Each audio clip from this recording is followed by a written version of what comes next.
हरिः ओम्।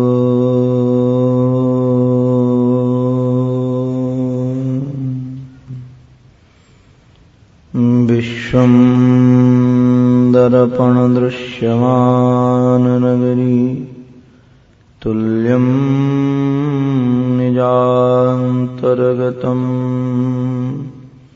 पश्यन्नात्मनि मायया बहिर्योन् भूतं यथा निद्रया यः साक्षात् कुरुते प्रबोधसमये स्वात्मानमेवाद्वयम् तस्मै श्रीगुरुमूर्तये नमः इदम् श्रीदक्षिणामूर्तये।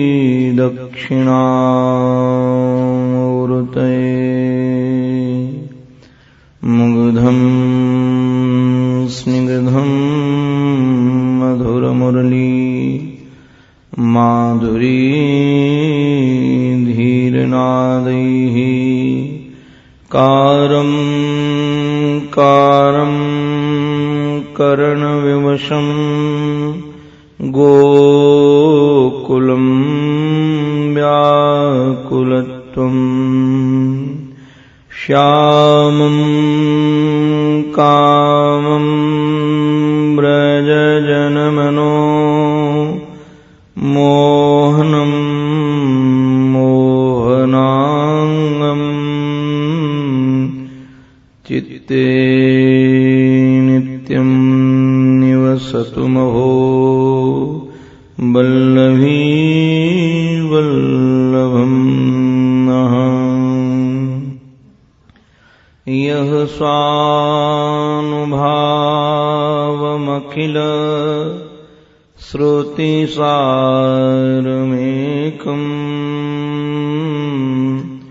अध्यात्मदीपमति तितिरशतां तमोऽन्धम् संसारिणां करुणयाः पुराणगुह्यम् तं व्याससूनुमुपयामि गुरुं मुनीनाम्।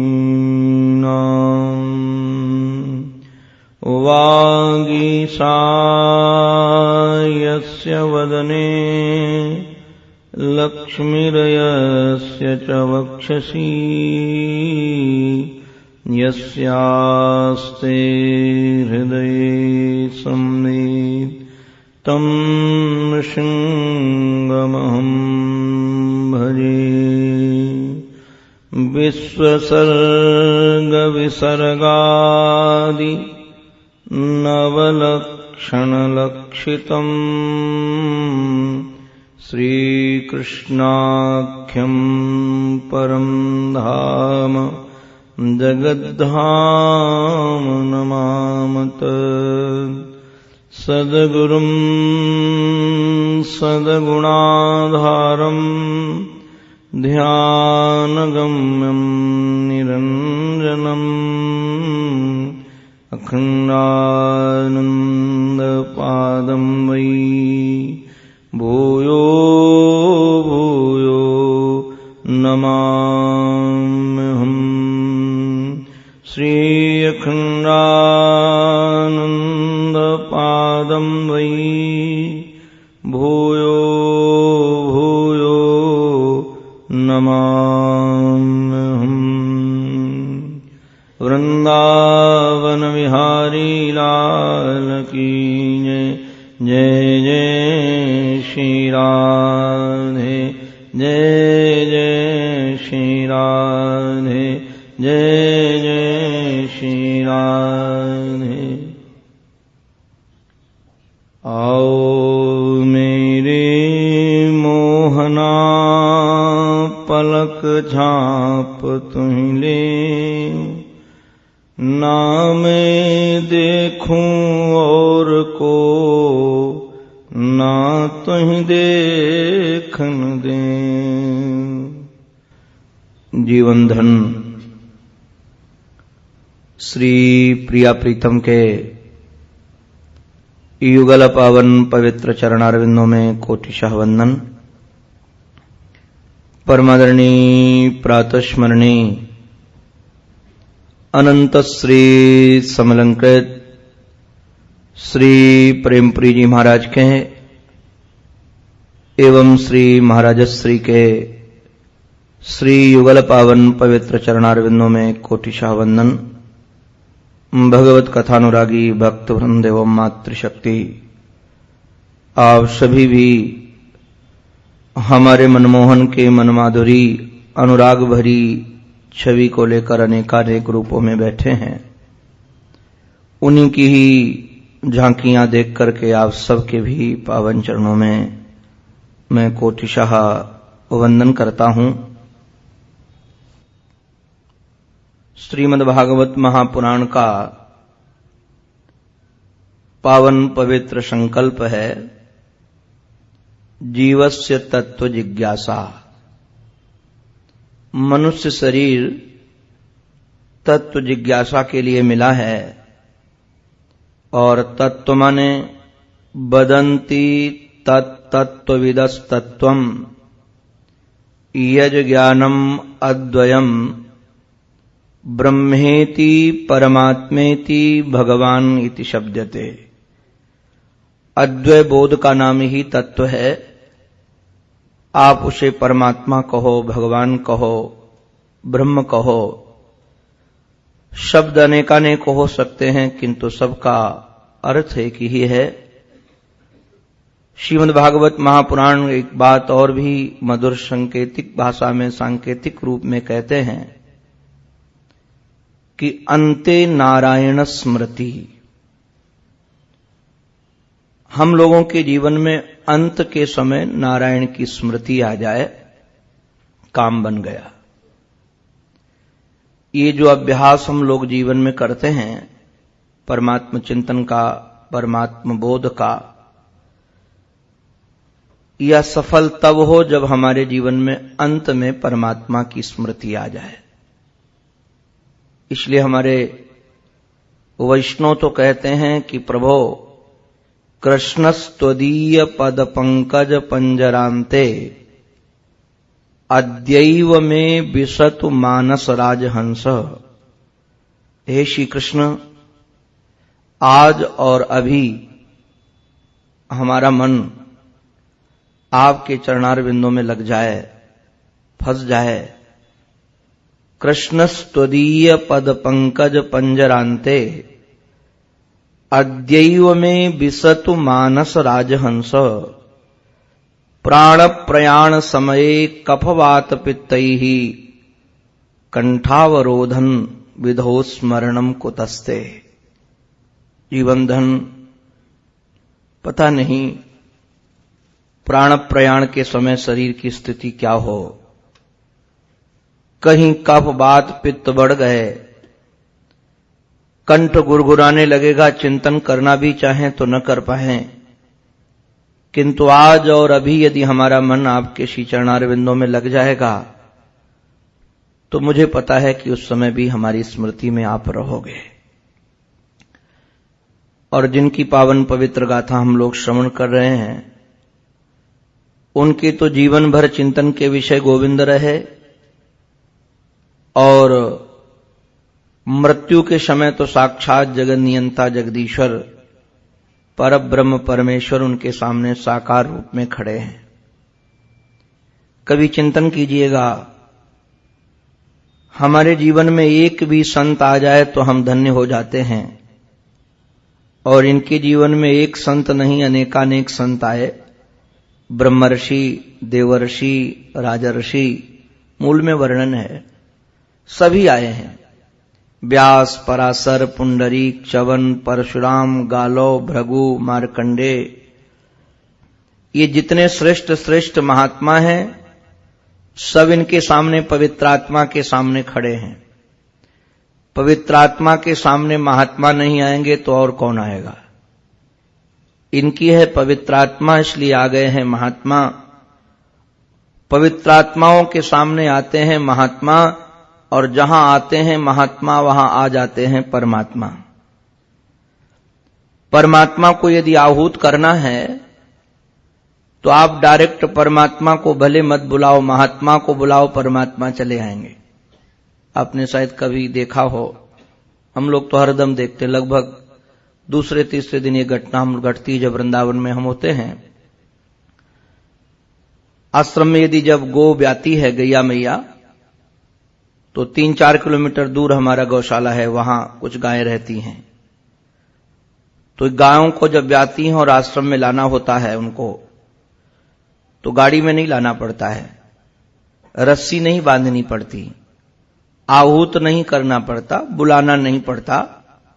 ग्वाला अपने गोद में बछड़े को ले लेता है और बछड़ा चल पड़ता है। ग्वाला ले चलता है तो उसके पीछे अपने आप गैया मैया भागती है। कोई रोकना चाहे तब भी रुकने का नाम नहीं लेती वो। रस्सियों से बांधना भी चाहे तो महाराज रुकती नहीं। तो एक दिन मैं चिंतन कर रहा था, गैया मैया भाग रही थी, मैं पीछे पीछे देख रहा था। मुझे लगा बस ऐसे ही अपने पास यदि महात्मा आ जाएं तो महात्माओं के पीछे जैसे भगवान गैया मैया भाग रही ना बछड़े के पीछे, ऐसे इन महात्माओं के पीछे परमात्मा भागते हैं। कोई रोकना भी चाहे कि तुम रुको तो रुकने का नाम नहीं लेते। बस कोई महात्मा हमारे जीवन में आ जाए, काम बन गया। यहां तो बड़े बड़े महात्मा आ गए और महात्माओं के सन्मुख गोविंद को निहार कर भीष्म पितामह ने अपने जीवन की चिंतन धारा व्यक्त की। आज मैंने श्लोकों का पाठ कर रहा था सुबह बैठ करके, तो कोई क्रम नहीं है। देखो, भगवत चिंतन का कोई क्रम नहीं है। क्रम का अभिप्राय कि बाल लीला पहले चिंतन करें, फिर पहले जन्म चिंतन करें, फिर गोकुल आए, फिर वृंदावन आए, फिर मथुरा आए, कंस का उद्धार करें, फिर द्वारिका आए। ऐसा कोई क्रम नहीं है। तो आवश्यक नहीं कि आप भी अपने जीवन में कोई क्रम रखो। आपको जो लीला जब याद आ जाए, जो लीला भी आपके चित्त में याद आ जाए, आप चिंतन करना चालू कर दो। ये नहीं कि कोई क्रम है, पहले जन्म करो भगवान का, फिर पालना में उनको पढ़ाओ, फिर बड़े करो, फिर रास करो। ऐसा जरूरत नहीं है। आप रणांगन में भी रास का चिंतन कर सकते हैं और एकांत में बैठ करके भी रणांगन का चिंतन कर सकते हैं। अच्छा, विलक्षण ये बात है कि ध्यान में विलक्षणता ये है कि परमात्मा व्यक्त रूप से हमारे सामने आए चाहे ना आए, किंतु हम ध्यान में स्वतंत्र हैं। हम परमात्मा को जैसा बनाना चाहे, जैसे चिंतन में लाना चाहे, वो चिंतन में आ जाएगा। हमारे महर्षि तो एक जगह बोले हैं कि परमात्मा का बाप महात्मा है। परमात्मा का बाप महात्मा है। मैं चिंतन करने लगा, परमात्मा का बाप महात्मा कैसे? अरे बाप वो जो पैदा करे, प्रकट करने वाला तो बाप ही हुआ ना। तो अब हम जैसी लीला को चाहे वैसा चिंतन करना प्रारंभ कर दें तो परमात्मा को ऐसी लीला करना पड़ेगा। देखो, लीलाश्रित परमात्मा है। अब ये रणांगन में पहले तो चिंतन कर रहे थे कि देखो हमारे प्रभु ने हमारे ऊपर कितना अनुग्रह किया, उनका कितना प्रेम है हमसे कि अपने से भी उतना प्रेम नहीं जितना हमसे है। और ध्यान देने की बात इसमें यह है, हमारे महर्षि कहते हैं जब हमें ये लगे कि हमारा प्रेम बहुत ज्यादा है और हमारे प्रीतम का प्रेम कम है, तो समझ लेना प्रेम की नींव खोखली है। क्योंकि अपना प्रेम ज्यादा लग रहा है और सामने वाले का प्रेम कम लग रहा है तो प्रेम बढ़ने के चांस नहीं है। और जब ये लगे कि हमारा प्रेम तो बहुत न्यून है और हमारे जो जीवन धन कृष्ण है हमसे कितना प्रेम करते हैं, कितना प्रेम करते हैं कि अपने से भी उतना प्रेम नहीं करते जितना हमसे प्रेम करते हैं, तो हमारे प्रेम की नींव मजबूत है और प्रेम के बढ़ने के चांस है।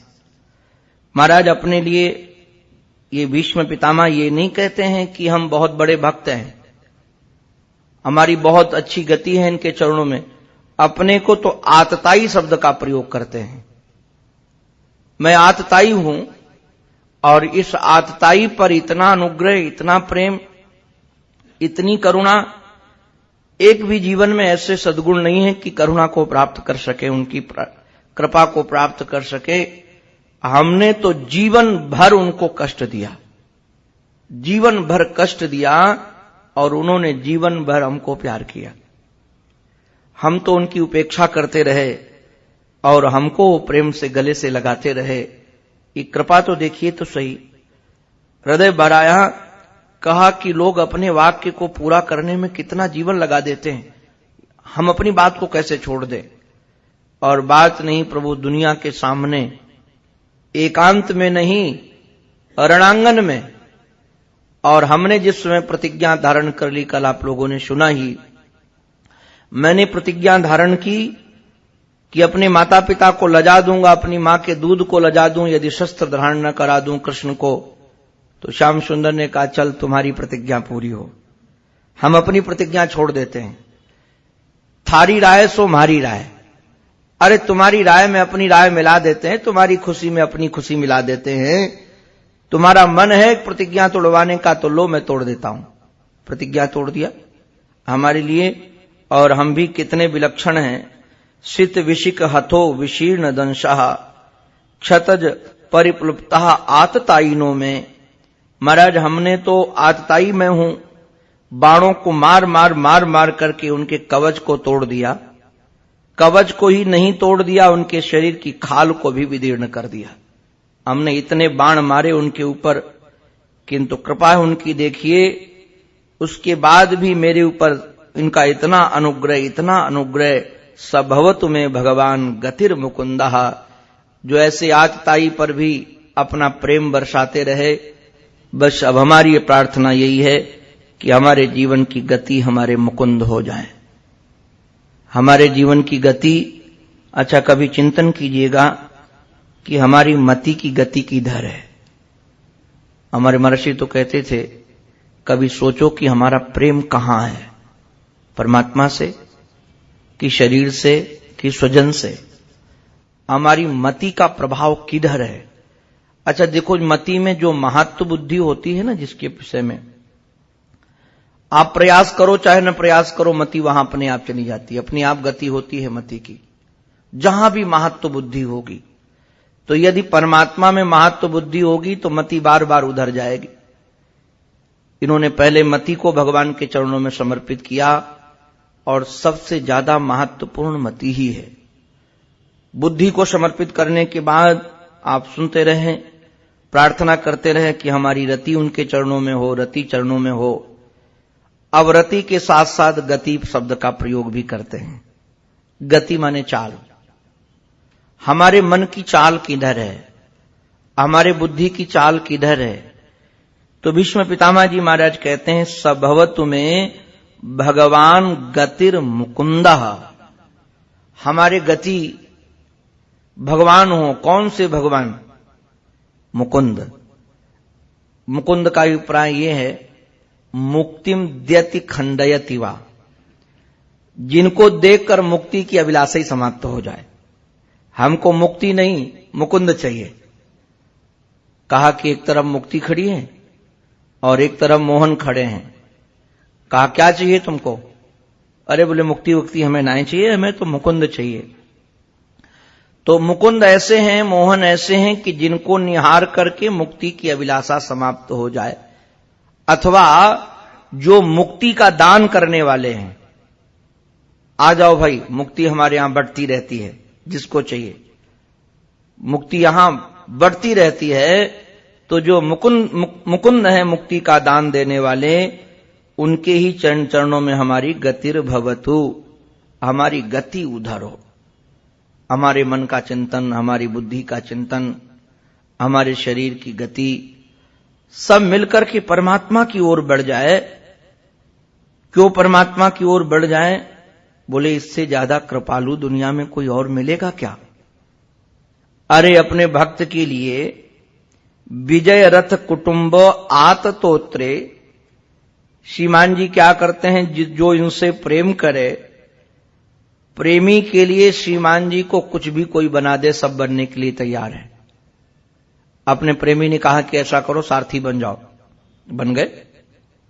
और ऐसे सारथी बने, यहां झांकी खींच रहे, कल मैंने निवेदन किया था, रथ पर बैठे हुए हैं, एक हाथ में मानो बाएं हाथ में रस्सी पकड़े हुए हैं, बागडोर संभारे हुए हैं, दाहिने हाथ में चाबुक लिए हुए हैं और मुखारविंद से घोड़ों के लिए ध्वनि भी कर रहे हैं।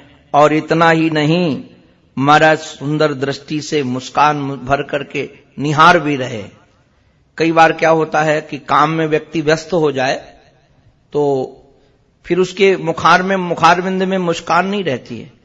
अभी हमको एक सज्जन वहां सिखाने आए, योग आसन सिखा रहे थे दक्षिण में, तो आसन करते करते मुख की आकृति बदलती थी, तो कहते थे मुख की आकृति नहीं बदलनी चाहिए, तुम कृष्ण के भक्त हो, मुस्कान में थकान के मुस्कुराओ, आसन में मुख मत बनाओ। कहते थे आसन में मुख मत बनाओ, मुस्कुराओ।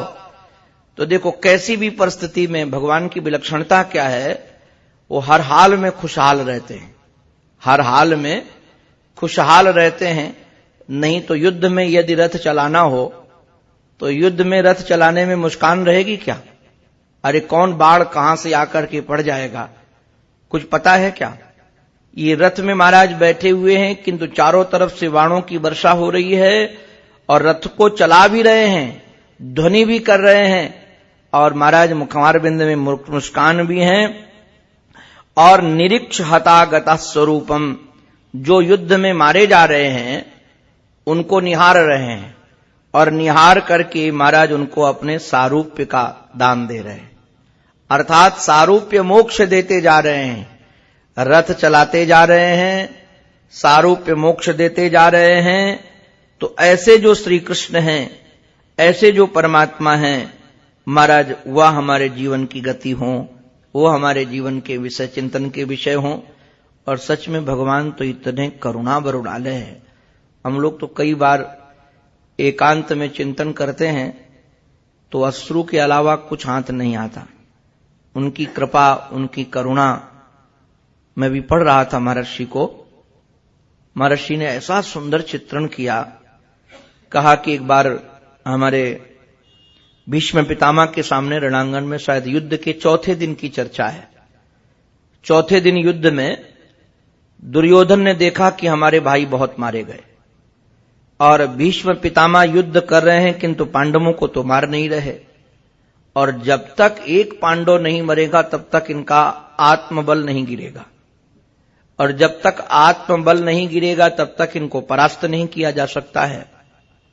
तो दुर्योधन ने अपने सारथी को कहा, सायंकाल का समय हो रहा था, युद्ध का विश्राम का समय हो रहा था, दुर्योधन ने अपने सारथी को कहा कि मेरा रथ पितामह के पास ले चलो।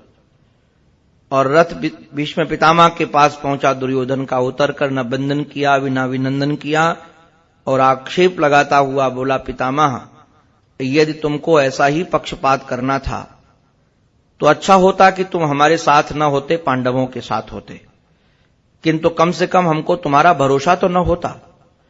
तुम्हारे भरोसे पर मैंने इतना बड़ा युद्ध किया और आज ये भरोसा तोड़ करके आप एक भी पांडव का वध नहीं कर रहे हैं, ये पक्षपात युद्ध कर रहे हैं। आप जैसे महारथी को, आप जैसे दृढ़ प्रतिज्ञ को, आपका जो संकल्प है कि हम गद्दी के साथ जुड़े हुए हैं, तो कहां आपका साथ ये रहा, आप तो पांडवों के साथ में हो। बहुत कटु वचन कहे तो भीष्म पितामह भावावेश में आ गए, और भावावेश में आकर भीष्म पितामह ने कहा, कल का सूर्यास्त तब होगा जब पांचों पांडवों में से कोई एक मारा गया होगा। और इतना कहते ही संकल्प करके युद्ध विराम हो गया। युद्ध विराम हो गया तो पूरे के पूरे सारी सेना में चर्चा का विषय बन गया कि भीष्म पितामह ने प्रतिज्ञा कर ली। और भीष्म प्रतिज्ञा तो अटल प्रतिज्ञा है, भीष्म प्रतिज्ञा करें तो वो टलते नहीं। आज भी लोग कहते हैं कोई भीष्म प्रतिज्ञा है क्या? सब लोग चिंतन करते हैं। कोई कहता है कि लगता है नकुल मारा जाएगा, कोई कहता नहीं नकुल को क्यों मारेंगे, सहदेव को मारेंगे। कोई कहता नहीं सहदेव को भी नहीं मारेंगे, भीष्म पितामह सबसे ज्यादा कुपित रहते हैं भीम से। भीम जब देखो तब कटु वचन बोलता है, आज नंबर भीम का है। तो उन्होंने कहा भीम को मारने से क्या होगा, लगता है बाणों की वर्षा तो करता अर्जुन है, और अर्जुन को ही मार देंगे। इसने कहा बस अर्जुन मारा गया तो युद्ध पूरा, युधिष्ठिर के पास रहा ही क्या। और निश्चित रूप से युधिष्ठिर आत्मसमर्पण कर देंगे। कल का युद्ध विश्राम का युद्ध होगा। कल निश्चित रूप से लगता है कौरवों की विजय हो जाएगी। कोई कहता है तुम जानते नहीं हो, उनके साथ में वो छलिया है, रात रात भर में कुछ न कुछ कलामात कर जाएगा और देखना कर का सूर्यास्त कुछ नई बात लेकर के आएगा।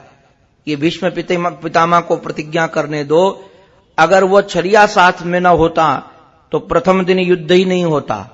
अर्जुन ने तो शस्त्र डाल ही दिए थे, इसी ने ऐसी बातें बोल बोल कर उसको युद्ध में तैयार कर दिया। अब कोई न कोई जरूर रात्रि में घटना घटेगी। हम लोग प्रतीक्षा करें क्या होगा रात्रि में। कोई चिंतन कुछ कर रहा है, कोई चिंतन कुछ कर रहा है। पांडवों को कोई चिंता नहीं है, एकदम जा करके आराम से सो गए। सुबह होगा देखा जाएगा। और यदि रात्रि में नींद किसी को नहीं आ रही थी तो हमारे गोविंद को नींद ही ना आए। देखो, जो अपने जीवन की डोर भगवान के चरणों में समर्पित कर देता है उसको फिर क्या परवाह, वो संभाले वो जाने। हमारा रात्रि में भगवान शिविर में पहुंचे, करीब 12-1 बजा होगा। पुकारा द्रौपदी को, कृष्णा ओरी कृष्णा। कृष्णा दौड़ कर आई, हां केशव क्या बात है। बोले तुम ऐसा करो, 9 सप्तगामिनी बनो, 16 श्रृंगार साजो। कृष्णा ने पैर पकड़कर कहा, केशव क्या करना क्या चाहते हैं। रात्रि का समय है, भीष्म पितामह की प्रतिज्ञा सबके मस्तिष्क में घूम रही है। कल 5 पांडवों में से किसी एक का वध होगा, और यदि एक का वध होगा तो आप बताइए श्रृंगार उतारने का दिन होगा कि श्रृंगार साजने का दिन होगा। कल तो सौभाग्य उतारा जाएगा, चढ़ाया नहीं जाएगा। कन्हैया ने कहा कि जो मैं कहता हूं वो तुम करो। द्रौपदी जाकर 9 सप्तगामिनी बनती है, श्रृंगार साज करके बाहर निकली।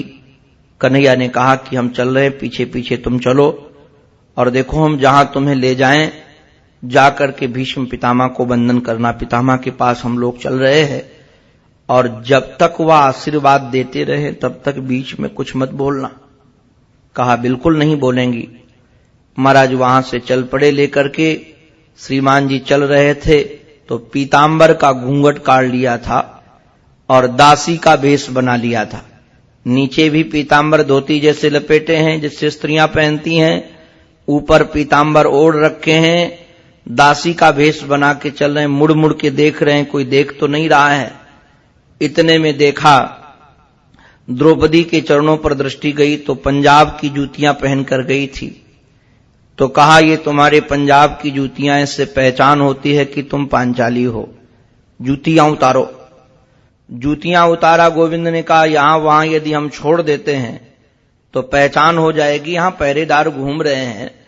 श्याम सुंदर ने जूतियां उठाई, पीतांबर के एक कोने में लपेटा और बगल में दबा ली। बगल में दबा करके जब शिविर के पास पहुंचे और शिविर के अंदर द्रौपदी गई, श्रीमान जी बाहर घूंघट काढ़े देहली पर खड़े हैं, जैसे दासी का काम होता है। दासी का अंदर प्रवेश क्या है, हमारे एक हिंदी जगत के कवि ने बड़ा सुंदर चित्रण किया है।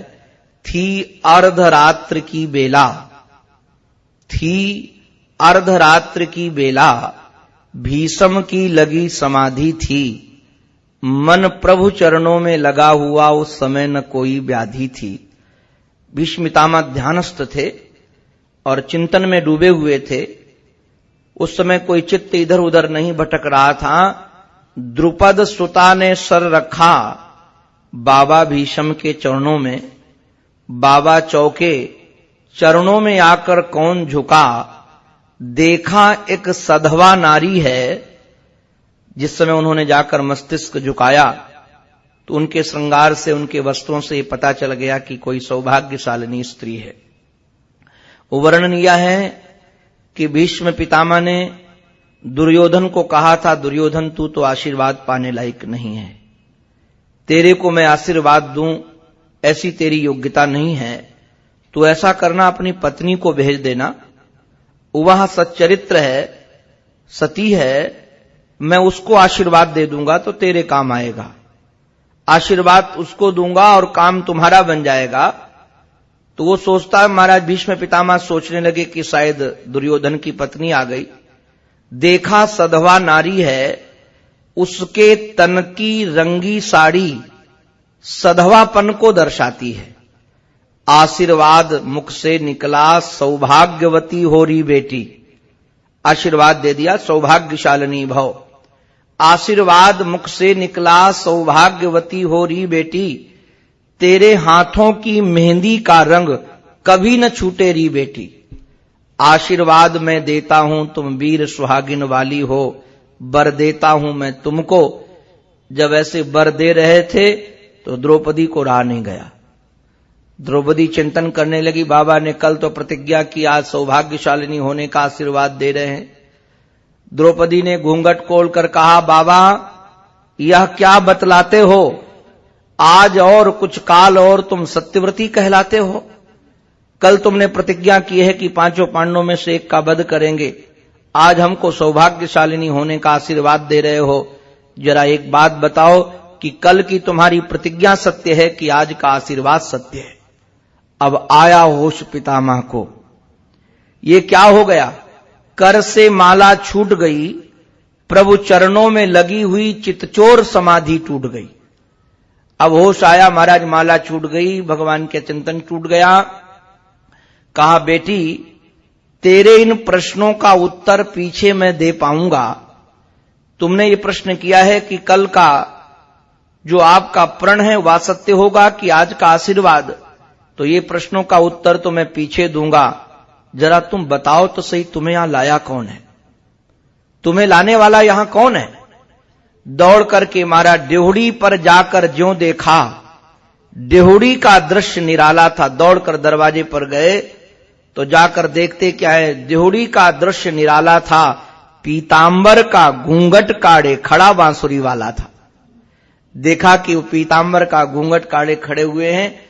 महाराज जाकर चरणों में लिपट गए। छलिया छलने को आया है, निज भक्तों की रक्षा करने को दासी का भेष बनाया है।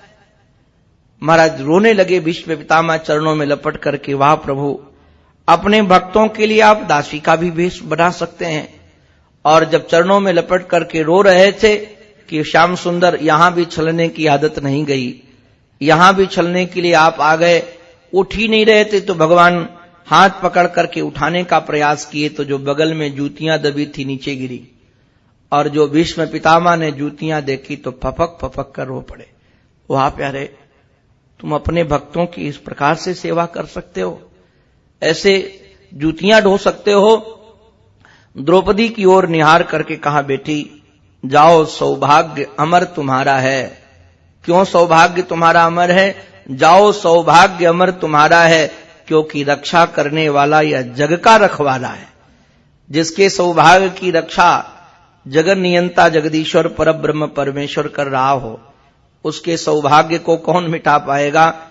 जाओ, सौभाग्य अमर तुम्हारा है। भीष्म पितामह इन सब लीलाओं का चिंतन करते हैं तो हृदय भर आता है कि कभी सारथी बनकर के बैठ जाते हैं, कभी रथ का पहिया लेकर के हमको मारने के लिए उन्मुख हो जाते हैं, और कभी गीता का उपदेश करने वाले बिल्कुल तत्वज्ञ ब्रह्मनिष्ठ होकर के बैठ जाते हैं। ये सब महाराज लीला अपने जीवन में चिंतन कर रहे हैं कि कैसी कैसी इनकी लीला है। कभी सारथी बनो, कभी तत्वज्ञ बोध करो प्रभु, और कभी इस आतताई को मारने के लिए शस्त्र धारण कर लो, और कभी अपने भक्तों की रक्षा करने के लिए सेवक का रूप बनाकर आ जाओ। प्रभु हमको तो कई बार जब चिंतन करते हैं, भीष्म पितामह हृदय भरकर कहते हैं, ललित गति विलास वल्गुहास प्रणय निरीक्षण कल्पितो उदारुमाना।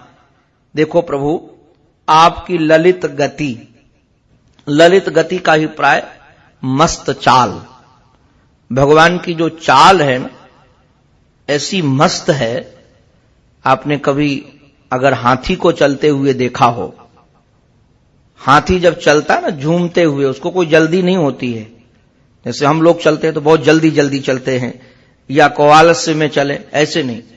जैसे हाथी एकदम मस्त चलता है झूमता हुआ, वैसे जैसे कोई नशे में चल रहा हो, महाराज वैसे ही आपकी जो चाल है, ललित गति, जो आपकी ललित गति है और महाराज आपका मुस्कुराना, प्रणय निरीक्षण। अच्छा, श्याम सुंदर के देखने में भी एक जादू है। हम लोग देखते तो सहज देखते हैं, और श्याम सुंदर की जो आंखें हैं वो सामान्य ऐसे नहीं थी। प्रणय निरीक्षण, हमको नहीं लगता है कि श्याम सुंदर ने कभी किसी पर क्रोध किया हो। अब क्रोध भी होता है तो मुस्कुरा कर, मामा पर जैसे क्रोध किया मारा, तो क्रोध भी अभिनय होता, उसमें भी भगवान की वो होता नहीं कि बहुत आंखें बिगड़ गई हो, मुख बिगड़ गया हो। तो देखिए, प्रणय निरीक्षण, देखने का जो ढंग है आपका, वो प्रेम भरी आंखें, आपकी मद भरी चाल, प्रेम भरी आंखें। और महाराज एक बात ध्यान देने की इसमें यह भी है, कोई ऐसा नहीं कि भक्तों को ही प्रेम से देखते हैं, ये प्रेम से असुरों को भी देखते हैं। और इनकी प्रेम भरी चितवन ऐसी चितवन है, इनका देखने का ढंग ऐसा उदार है, आपको बताएं कि सामान्य व्यक्ति यदि मोहित हो जाए तो कोई बहुत बड़ी बात नहीं है। राक्षसी भी मोहित हो जाए, सूपनखा जैसी देवी मोहित हो गई इनके देखने का ढंग और इनकी चाल को, और ऐसी मोहित हुई, आप रामचरितमानस को पढ़िएगा, खरदूषण के पास गई तब भी इनकी सुंदरता का ही वर्णन करती है। अब कोई अपने दुश्मन की सुंदरता का वर्णन करता है कि हमारा दुश्मन ऐसा है। रावण के पास गई तो सुंदरता का वर्णन करती है। मैं भी पाठ कर रहा था रामेश्वरम में बैठकर रामायण का, तो हमने कहा वाह प्यारे, आपकी जादू देखो कैसे सर पे चढ़ बैठ रही है। ये ऐसे महाराज वहां भी सुंदरता का वर्णन करती है। इनकी सुंदरता, प्रेम भरी चितवन निहारने का ढंग देखिए। लंका कांड में एक बड़ा सुंदर प्रयोग है। क्या प्रयोग है लंका कांड में, वो तो बिल्कुल देखने लायक है। अनोखा वर्णन किया तुलसीदास जी महाराज ने। जिस समय श्री राघवेंद्र सरकार ने देखा कि बंदरों ने पुल बना दिया, तो भगवान पूजन करके रामेश्वर की जब यात्रा प्रारंभ करते हैं, तो होता क्या है, जब बड़े आदमी चलते हैं तो लोग सोचते हैं कि हम भी साथ ही चले। अब बड़े आदमी के साथ सब लोग चलना चाहते हैं, कोई पीछे होना नहीं चाहता।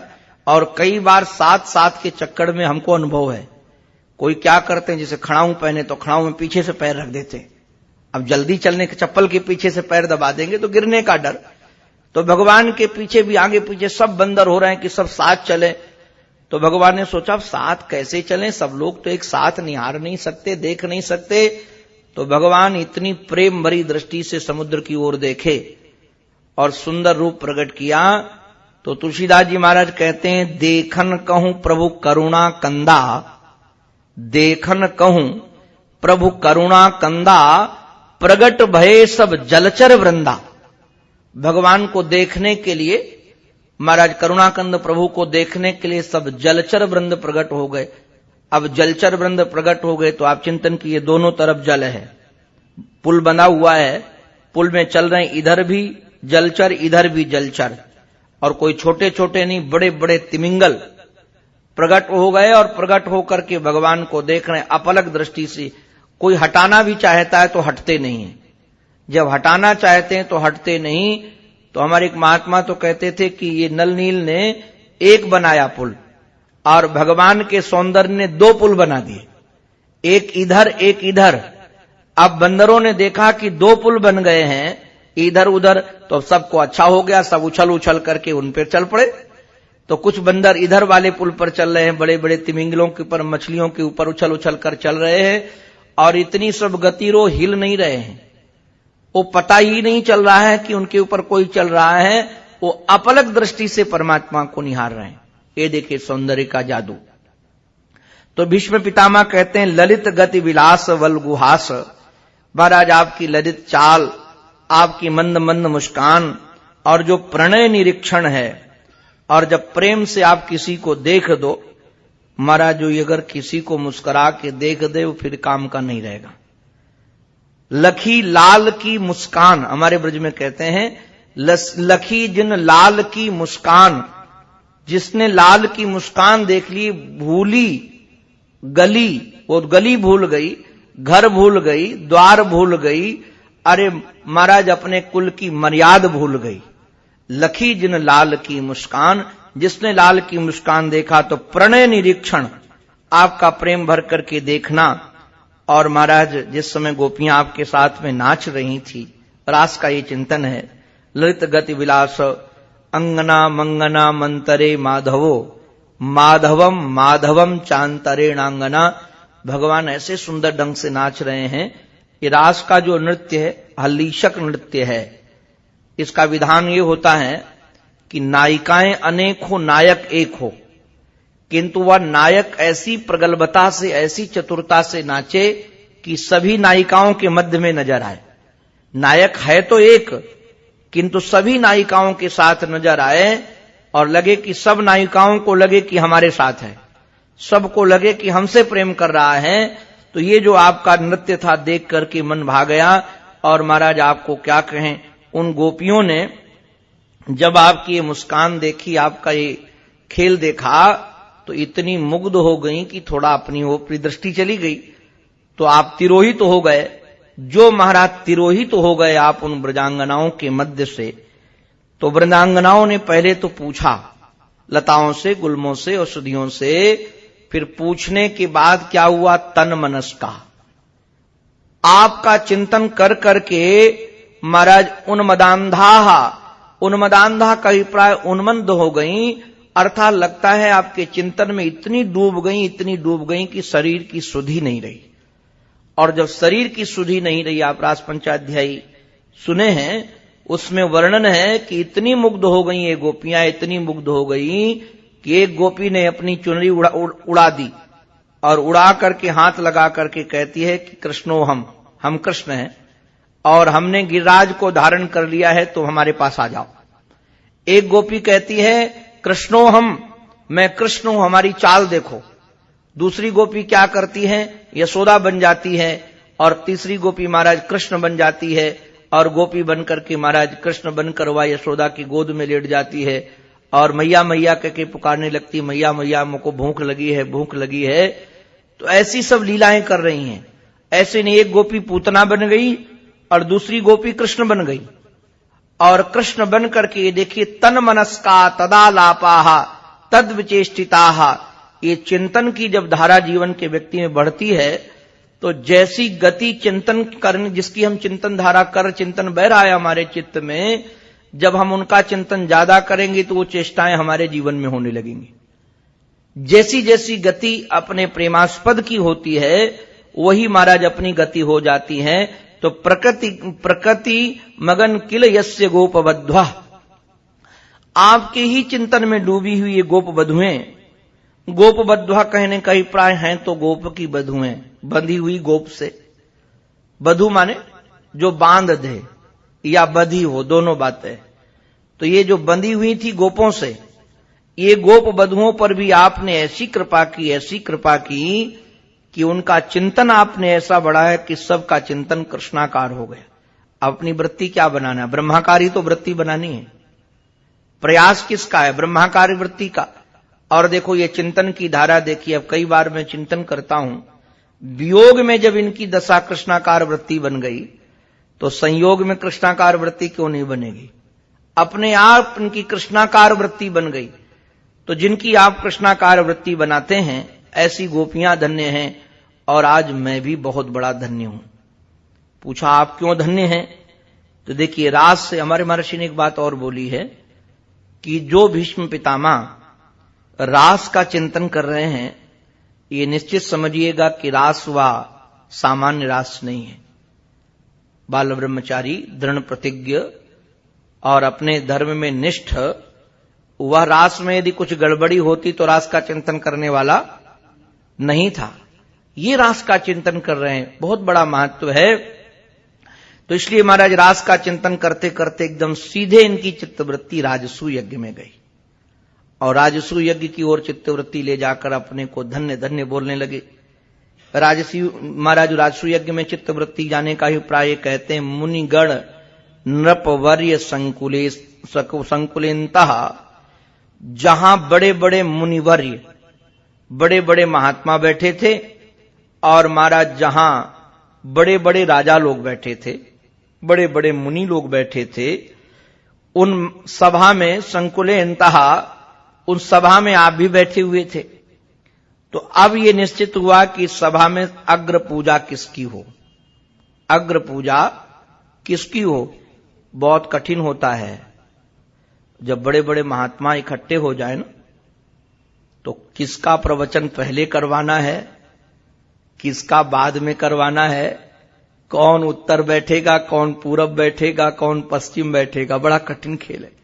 हम लोग तो कई मंचों में संचालन करते हैं तो हमको बड़ा कठिन होता है।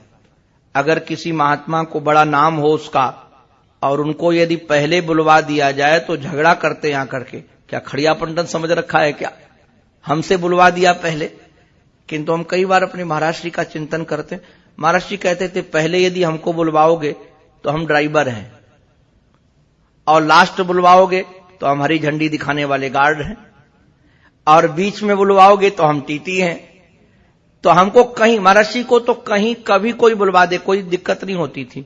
यहां क्लाश मैदान में महाराज जी की कथा थी, हमको महात्मा ने बताया कि वहां के संचालक लोगों ने, बहुत बड़ा वेदांत सम्मेलन था, श्री प्रेमपुरी जी महाराज भी उसमें थे, सब बड़े बड़े महात्मा भारत के।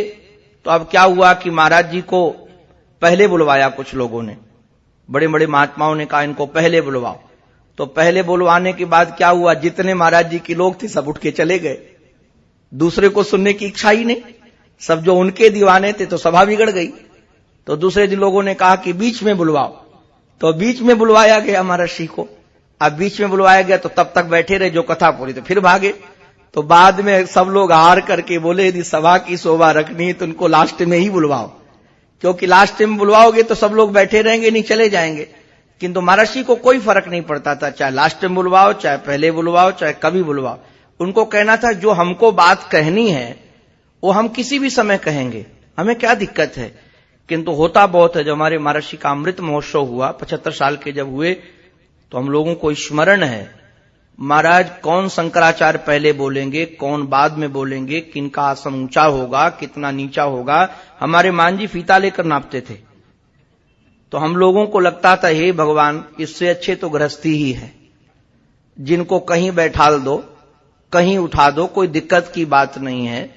कई बार बड़ी पीड़ा होती है हम लोगों को जब देखते हैं सब नाटक। हम लोग तो महाराज जी की परंपरा के हैं तो बड़ा विलक्षण लगता है। तो लगता है ये समस्या वहां भी रही होगी राजसू यज्ञ में कि इतने बड़े बड़े महात्मा आए हैं, किसकी अग्र पूजा की जाए, व्यास की, पराशर की, पुंडरी की, च्यवन की, बड़े बड़े महात्मा बैठे। कोई तप में श्रेष्ठ है, कोई विद्या में श्रेष्ठ है, कोई आयु में श्रेष्ठ है, किसी का महाराज इतना बड़ा तप है, तो अब किसकी अग्र पूजा की जाए। मुनिगण नृप वर्य संकुलेन्तः, महाराज इतने में जब देखा तो खड़े होकर के हमारा राजा ने कहा, वैसे तो सहदेव ने कहा, कई लोगों का मानना यह है कि सहदेव ये नकुल सहदेव वाले नहीं सहदेव हैं, ये जरासंध का बेटा है सहदेव। और जरासंध के बेटे ने खड़े होकर सहदेव ने कहा कि यदि सभा में अग्र पूजा करने लायक हैं तो केवल कृष्ण है। और जो कहा केवल कृष्ण है तो सभी संतों ने उनका अनुमोदन किया कि सच में कृष्ण ही अग्र पूजा के अधिकारी हैं, पहले पूजा के अधिकारी कृष्ण हैं। तो विश्व पितामह जी महाराज चिंतन करते हैं, इतने बड़े बड़े महात्माओं के मध्य में युधिष्ठिर की राजसू यज्ञ में जिनकी इतनी पूजा हुई हो, जिनका महाराज इतना सम्मान हुआ हो, बड़े बड़े महात्मा लोग जिनकी स्तुति गाते हैं, आज क्या सौभाग्य हमारा है कि जीवन के अंत में मम दृष्टि गोचर एव आविरात्मा, आज वही हमारी दृष्टि का गोचर बन रहा है, दृष्टि का विषय बन रहा है।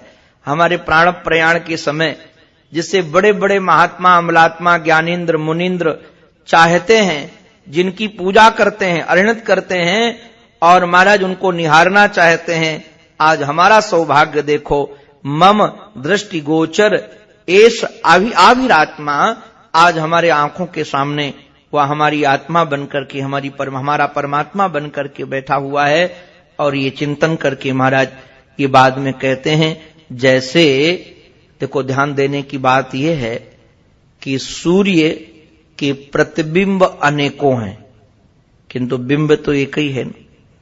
वैसे ही सबके हृदय में महाराज क्या हो रहा, शरीर भाजाम हृदय तिष्ठत, सबके हृदय में जो बैठा हुआ है, सबके हृदय में जो विराजमान है, प्रतिदिशमिव नैक धार कमेव, जैसे अर्क सबके महाराज घड़ों में बैठा हो, समधि गतोष्मी विधूत भेद मोहा। महाराज इन्होंने देखो ध्यान देने की बात यह है, क्या घटाकाश कभी महाकाश से अलग होगा? कभी अलग नहीं होगा। अरे घट ये नाम हो गया इसलिए घटाकाश हो गया। अच्छा, घटाकाश यदि घट फूटता है तो उस आकाश को कहीं चलकर जाना पड़ेगा। मानो आप हमारे वृंदावन से घड़ा लेकर के आओ बंबई, तो क्या घटाकाश वृंदावन से बंबई आएगा? बोलो भाई, नहीं आएगा। कारण क्या है कि यहां आकाश न हो तो आना जाना हो, वहां तो सब जगह व्याप्त आकाश है तो उसका तो आना जाना कहीं है ही नहीं। तो जब तक यह बोध न हो जाए तब तक लगता है कि घटाकाश भी आया। तो जीवात्मा के अंदर जो परमात्मा है वह अलग है, यह बात तब तक हम जानते हैं जब तक बोध न हो जाए। बोध होने के बाद लगेगा जो वो है सो ये है। तो ये हम कहते हैं समधि गतोष्मी विधुत भेद मोह।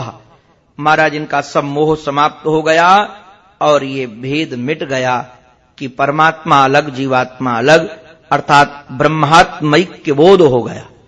और जो इनको ब्रह्मात्मैक्य बोध हुआ, सूजी महाराज कहते हैं कृष्ण एवं भगवती मनो वाग दृष्टि वृत्ति भी। भगवान श्री श्याम सुंदर में कृष्ण में मन, वाक माने वाणी और दृष्टि, हमारा मन, हमारी वाणी, हमारी दृष्टि और जितनी वृत्तियां हैं इन सब वृत्तियों को भगवान के श्री चरणों में समर्पित कर दिया। आत्मन्य आत्ममावेश्य स्वांत श्वास उपारमत। सबके देखते देखते महाराज उन्होंने अपने श्वासों को परमात्मा के चरणों में समर्पित कर दिया।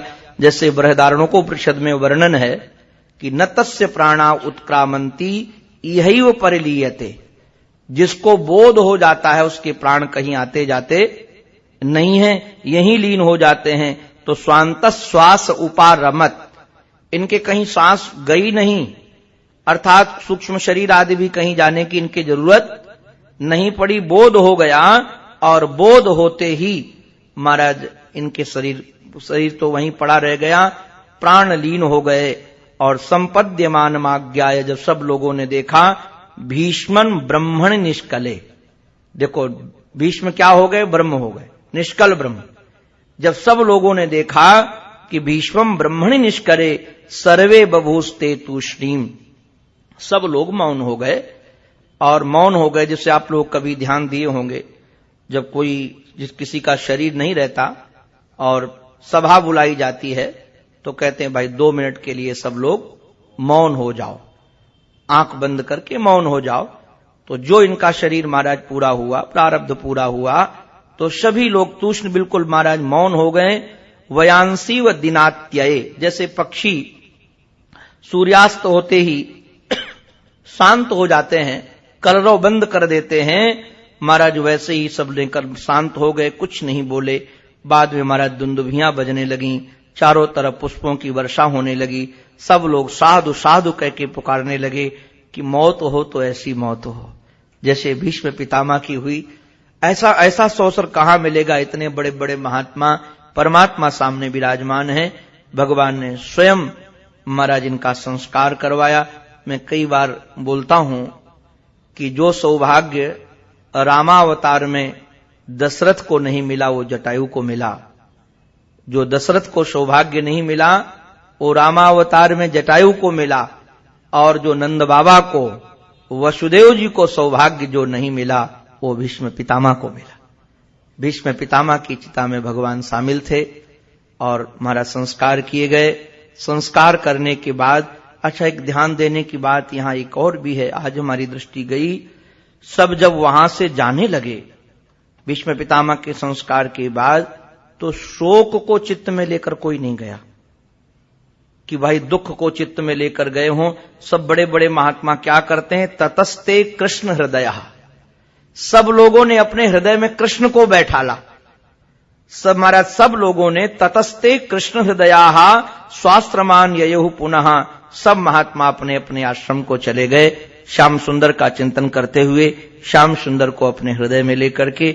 और इधर युधिष्ठिर के साथ भगवान आए हैं और आकर के महाराज इन सब गांधारी को और महाराज सबको सांत्वना दिया कि ऐसे महापुरुष के महाराज जीवन समाप्त होने पर रोने की जरूरत नहीं, ये तो प्रशंसनीय है।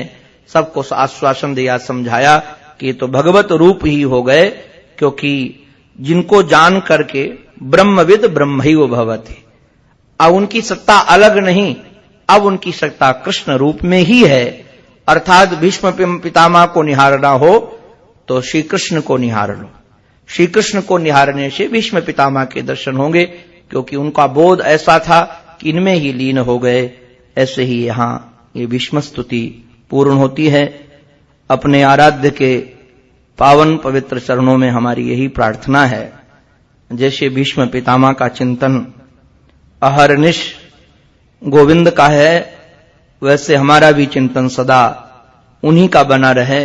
हमारी मति रति गति बस हमारे जीवन की वही बने रहें, इसी प्रार्थना के साथ ये उनकी वाणी उन्हीं के पावन पवित्र चरणारविंदों में समर्पित। आप लोगों ने जो भी सुना भीष्म स्तुति के माध्यम से, विषय कोई भी निर्धारित किया जाए, उद्देश्य है भगवान की आराधना।